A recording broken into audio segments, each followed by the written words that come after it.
Só que aí, a gente dá de cara com um pote daquela comida irresistível, o doce favorito, bem ali, aberto em cima da mesa. Nossa, que tentação. Pois é. Não tem câmeras, não tem absolutamente ninguém olhando, bate aquela vontade de pegar só um pouquinho, né? Claro, é um instinto humano. Exatamente. E o que acontece nos segundos seguintes a esse pensamento diz muito sobre quem a gente é de verdade. Com certeza. Então, no mergulho profundo de hoje, a nossa exploração vai entrar numa coleção fascinante de textos curtos e fábulas, de autores desconhecidos. E que são verdadeiras pérolas. São mesmo. E, assim, à primeira vista pode até parecer uma leitura infantil, sabe?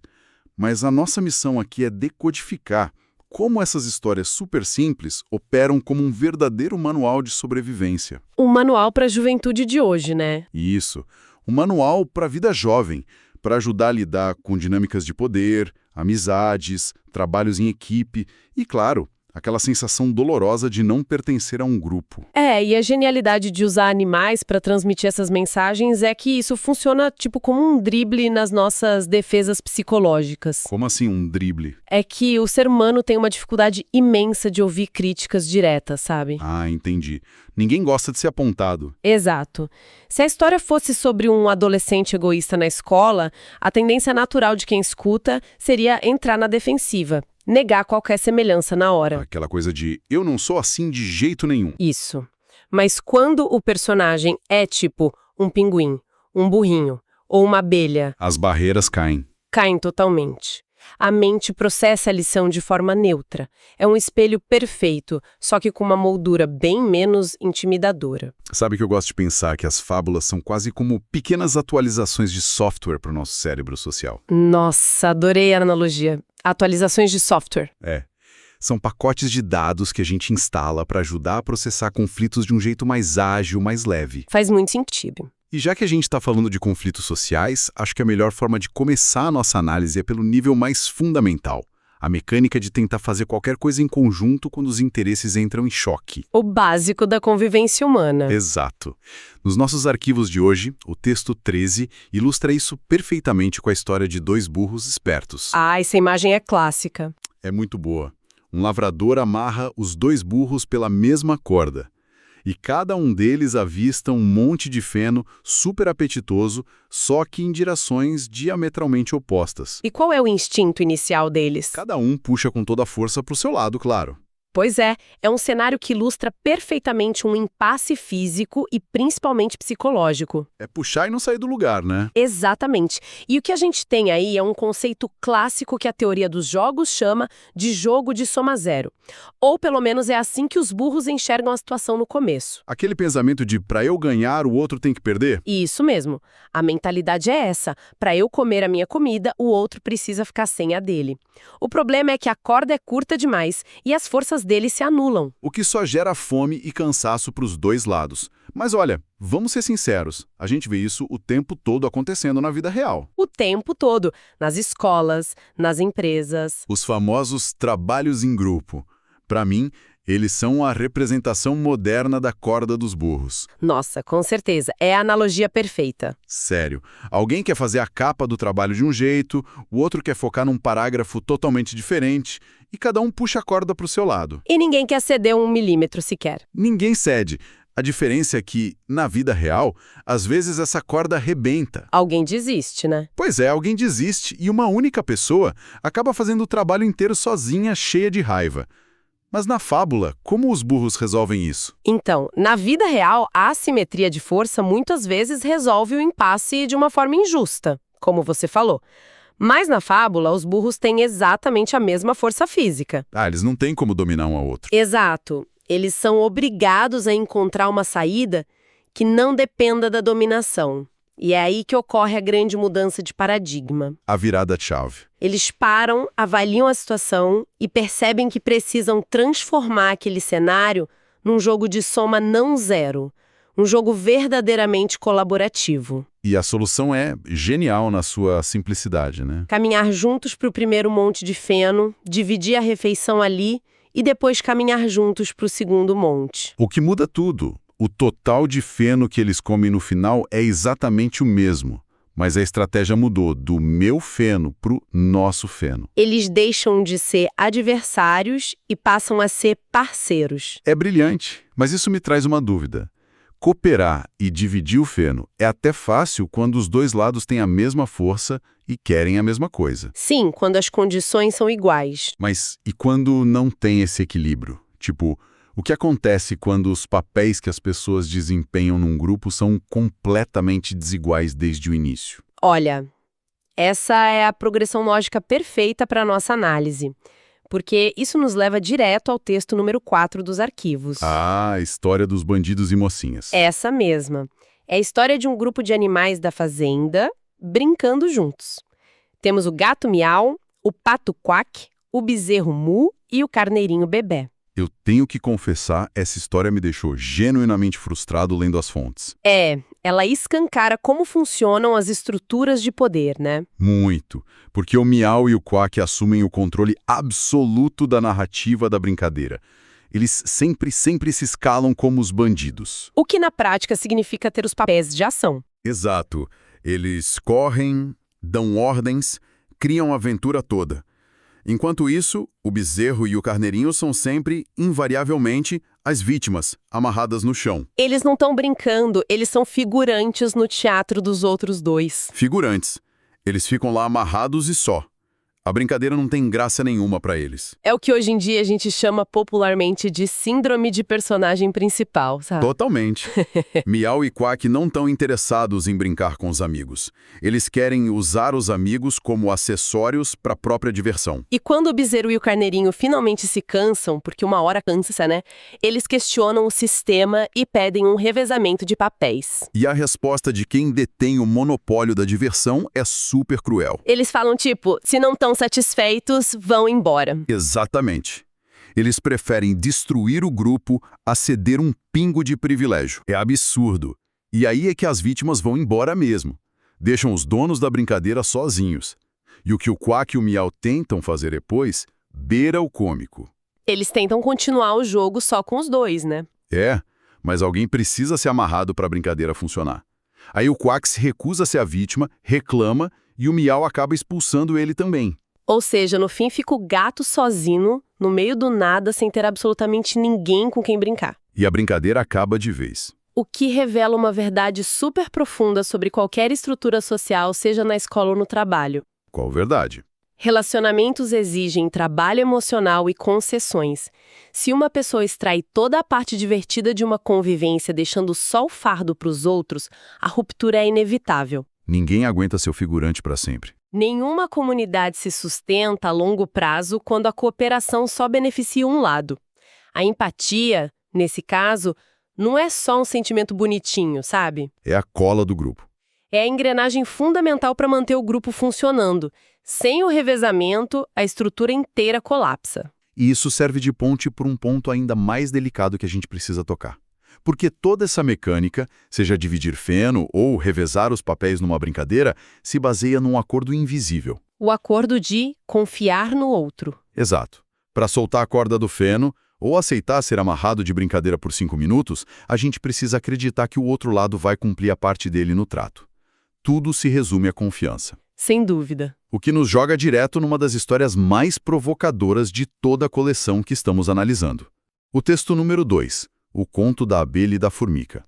Essa narrativa é fascinante. E confesso, um tanto incômoda também. Incômodo é pouco. Ela disseca a anatomia da confiança de uma forma muito crua. O cenário inicial é até bonito.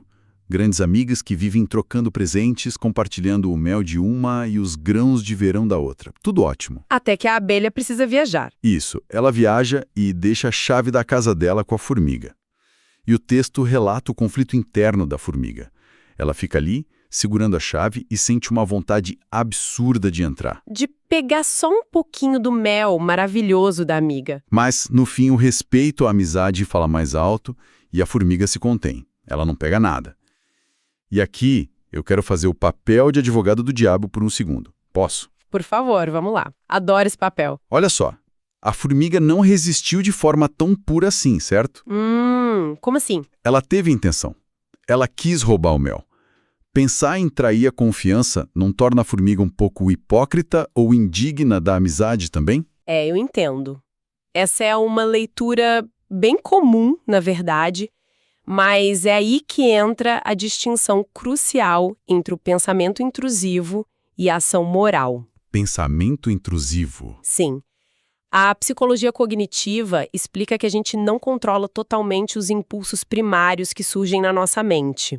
O instinto bate antes da razão. Exatamente. A vontade de obter uma recompensa fácil, tipo o açúcar do mel, é biológica. O mérito moral não está em não sentir a tentação. Tá em não agir sobre ela. Isso. O mérito está exatamente em sentir a força tremenda dessa tentação e escolher usar o freio social e ético para não agir. A formiga venceu o próprio instinto em nome do valor que dava à amizade. Perfeito. O que nos leva, claro, ao grande contraste da história com a atitude da abelha. A grande reviravolta.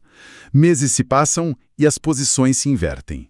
A formiga viaja e deixa a chave de casa com a abelha. E o que a abelha faz? A abelha pega a chave, entra na casa da formiga e, de forma quase instantânea, chega a uma conclusão simplesmente absurda. Ela já entra acusando. Ela pensa assim, bom, quando eu deixei minha chave com ela, tenho certeza de que ela deve ter pegado meu mel de um jeito disfarçado que eu não notei. Sendo assim, agora é minha vez. É impressionante. E aí a abelha decide dar um banquete com a comida da amiga. Como é que a gente explica um salto lógico desses? Do nada. Então, o que ocorre aí é um fenômeno clássico que a psicanálise chama de projeção psicológica. Projeção? Sim. A abelha deseja a comida da formiga, assim como a formiga desejou o mel. Mas entrar lá e simplesmente roubar causaria o que a gente chama de dissonância cognitiva. Que seria um conflito interno. Um conflito interno doloroso entre a autoimagem dela de eu sou uma boa amiga e a atitude real de eu sou uma ladra. Então, para resolver essa dor, a mente dela precisa criar uma justificativa rápida. Exatamente. Ela transforma a formiga numa criminosa na própria cabeça para não se sentir culpada pelo que está prestes a fazer. Meu Deus! A lógica subconsciente é: eu não sou ruim por roubar, eu estou apenas fazendo justiça porque ela certamente roubou de mim primeiro. A abelha projeta sua própria fraqueza moral na formiga. O que o autor desconhecido da fábula pergunta no final é super pontiagudo. Qual das duas é verdadeiramente digna de amizade? E a resposta expõe muita coisa. Expõe que a verdadeira amizade não é só não fazer o mal, como a formiga que resistiu. É sobre não presumir o mal do outro. Isso, a desconfiança da abelha destruiu a amizade antes mesmo de qualquer atitude real acontecer.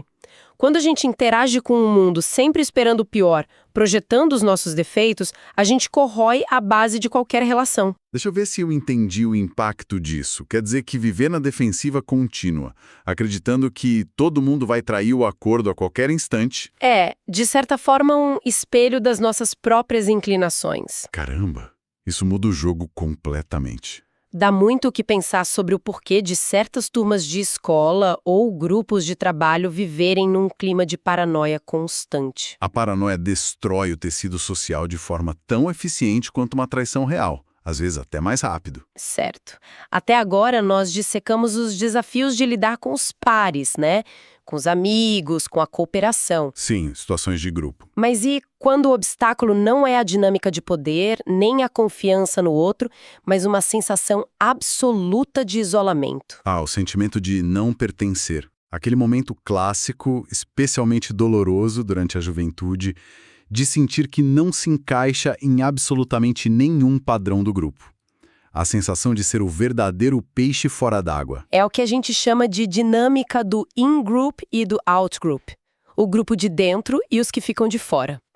É, de longe, a força mais esmagadora na socialização. E os nossos arquivos exploram esse tormento de uma maneira brilhante através de duas figuras muito singulares, o canguru e a ovelha negra. Duas histórias bem diferentes, mas conectadas pelo mesmo tema. O conto do canguru, que é o texto 9, é quase de partir o coração logo no começo. Narra a história de um canguruzinho que, por alguma variação de nascença, não pulava para frente como todos os outros da espécie. O instinto natural dele era pular para trás. Pular para trás. Dá para imaginar o prato cheio que isso virou para a zombaria do grupo. O texto relata que a criatura se escondia todas as noites para chorar, sentindo-se a maior aberração do mundo. É a exclusão baseada na diferença, seja ela física, neurológica ou comportamental. A tribo pune quem é diferente. Exato. A sociedade exige uniformidade. Qualquer coisa fora do padrão é vista como uma ameaça à coesão do grupo e, portanto, é punida com o isolamento ou com o ridículo mesmo. Mas aí entra a figura do mocho, a coruja sábia da história. E o conselho que a coruja dá é fundamental. Ela não chega e diz: pare de ser quem você é e conserte esse defeito. Não, ela tem uma abordagem diferente. Em vez disso, ela diz: treine, mantenha a sua essência, mas adicione uma nova habilidade ao seu repertório para navegar no mundo deles. E o canguruzinho faz exatamente isso. Ele passa a treinar escondido, né? Ele treina nas sombras, aprende a pular para frente, mas sem perder a capacidade natural de pular para trás. É uma adaptação ao ambiente, mas em vez de assimilação total. É um equilíbrio muito, muito delicado. Sabe, lendo isso me lembrou muito o processo de crescer sendo canhoto num mundo totalmente arquitetado para destros. Nossa, ótima comparação. No começo, seja na escola com as carteiras viradas por lado errado, ou ao tentar usar uma tesoura comum, a sensação é de desajeitamento puro. E a culpa parece filha da criança que não consegue usar o objeto, né? Pois é, parece um defeito enorme. Até o momento em que a vida avança, a pessoa entra numa quadra para jogar um esporte tipo tênis ou vôlei, e o fato de ser canhoto vira uma vantagem incrível. Pega todos os adversários de surpresa. Exatamente. O canguru experimenta algo similar.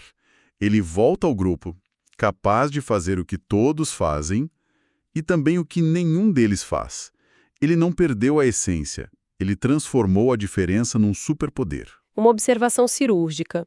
Transformar a vulnerabilidade num diferencial estratégico é poderoso, mas a gente tem que notar que a história do canguru tem um final de aceitação pelo mérito. Ele aprendeu a jogar o jogo. Sim, mas a outra história, o texto 18, que vai por um caminho bem mais sombrio sobre o que acontece quando a gente tenta mascarar nossa natureza só para ser aceito. A famosa fábula da ovelha negra. Essa mesmo. É a ovelha que sofria bullying do rebanho, levava patadas o tempo todo por ser isolada dos brancos.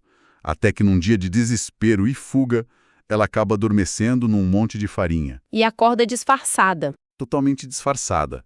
A lã preta fica coberta de branco. E a ironia trágica da história começa bem aí, né? Começa.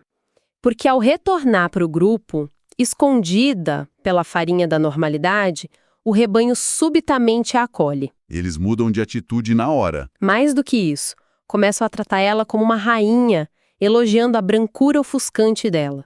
O que a gente vê aqui é o custo brutal do que a psicologia chama de masking, ou mascaramento. O esforço de fingir ser quem não é. Exato. Muitas pessoas que são neurodivergentes, ou simplesmente pessoas com personalidades que fogem do padrão da escola ou da empresa, gastam uma energia emocional aterradora criando uma personagem diária. Só para não sofrerem bullying ou retaliação. Isso, só para sobreviver no grupo. O alívio de não levar mais aquelas patadas deve ser imenso na hora. Mas o pavor constante de ser descoberto não deve dar paz nenhum. Uma hora a máscara cai. E a fábula resolve isso com a força da natureza. O príncipe dos cordeiros aparece em busca de uma esposa para o rebanho. E justo na hora da avaliação, desabam a tempestade monumental. A chuva implacável. A chuva impiedosa lava toda a farinha embora. A ovelha volta a ficar completamente negra diante de todo mundo. É a máscara derretendo em praça pública. O colapso do disfarce frente às intempéries da realidade. Ninguém consegue manter uma máscara para sempre sob pressão extrema. A chuva das dificuldades expõe a verdade. A crise revela quem todos realmente são. E claro, o rebanho entra em choque esperando a rejeição imediata do príncipe. E a resposta do príncipe subverte tudo. Ele olha para aquela ovelha desmascarada, a única diferente num mar de cópias brancas, e escolhe exatamente ela. Por causa da cor real dela. Ele justifica dizendo: a diferença dela para mim basta. O valor dela não estava na farinha que ela usou para imitar os outros. Estava na originalidade inata que o grupo tanto desprezava. A tentativa de fingir ser igual quase privou ela desse reconhecimento genuíno. Quase pôs tudo a perder. É o fecho perfeito para o arco de desenvolvimento dessas fábulas. O verdadeiro pertencimento nunca vem através da imitação. Requer coragem, né? Exige vulnerabilidade. E a coragem de suportar o período de exclusão até encontrar quem consiga enxergar valor naquilo que o rebanho condena. A chuva lavou a expectativa da sociedade, deixando apenas a essência. Nossa, impressionante a densidade contida nessas pequenas histórias de animais. E se a gente amarrar todas essas pontas que exploramos até agora, o manual de sobrevivência que extraímos hoje é formidável. Muito aplicável. Para navegar pelo complexo mundo jovem e o mundo além dele, a gente precisa de uma evolução constante. Precisamos sair da lógica de puxar a corda sozinhos e adotar o diálogo e a cooperação. E a empatia. Precisamos ter cuidado redobrado para não projetar nossa própria culpa ou malícia nas intenções dos nossos amigos, para não fazer igual a abelha. Não destruir as relações com paranoia. Isso. E, fundamentalmente, quando o mundo cobrar um padrão branco absoluto e o peso da farinha parecer a única saída, precisamos ter a coragem de deixar a chuva cair e ter orgulho da nossa própria lã escura. Transformando a diferença em vantagem. Exatamente. É um mapa comportamental riquíssimo, não é? Com certeza é. Mas assim, para deixar quem está acompanhando a nossa exploração com uma última centelha de questionamento, Adoro essa parte. eu gostaria de resgatar rapidamente uma fábula que muitas vezes passa despercebida nas leituras. Qual delas? O Leão e o Esquilo, do texto 5. Ah, lembro dessa. Nela, o leão ri com o desprezo enorme de um pequeno esquilo que tenta convencer ele de que um dia poderá ser útil em retribuição por ter sido poupado. O leão acha a ideia ridícula. O leão ignora a oferta por achar o esquilo insignificante demais para a majestade dele. Mas quando uma rede de caçadores incrivelmente resistente aprisiona o felino, a força bruta dele se prova completamente inútil. E quem salva o dia é justamente quem ele desprezou. É o esquilo, com seus pequenos dentes afiados que roem as cordas da rede. É ele quem evita o fim trágico do rei da selva. É a clássica reviravolta de que a habilidade necessária raramente vem de onde a gente espera. Nunca subestime ninguém pelo tamanho, certo? Sim, mas a provocação aqui precisa ir além de simplesmente não subestimar os menores. Aonde você quer chegar? A reflexão que eu deixo é mais voltada para dentro. A gente sempre quer acreditar que nós somos o esquilo da história, né? Subestimados pelo mundo, apenas aguardando o momento de provar nosso verdadeiro valor. Nossa, é verdade. É fácil se colocar no lugar do herói injustiçado. Mas em quais áreas das nossas próprias vidas, nas nossas amizades ou locais de trabalho, nós não estamos secretamente agindo como leão? Ouch! No seu círculo de convivência hoje, quem é a pessoa que todo mundo considera pequena ou diferente demais? Caramba! Nós podemos estar aprisionados nos nossos próprios vieses, cegos pelas nossas convicções, ignorando as contribuições de pessoas que classificamos como estranhas, novatas ou diferentes.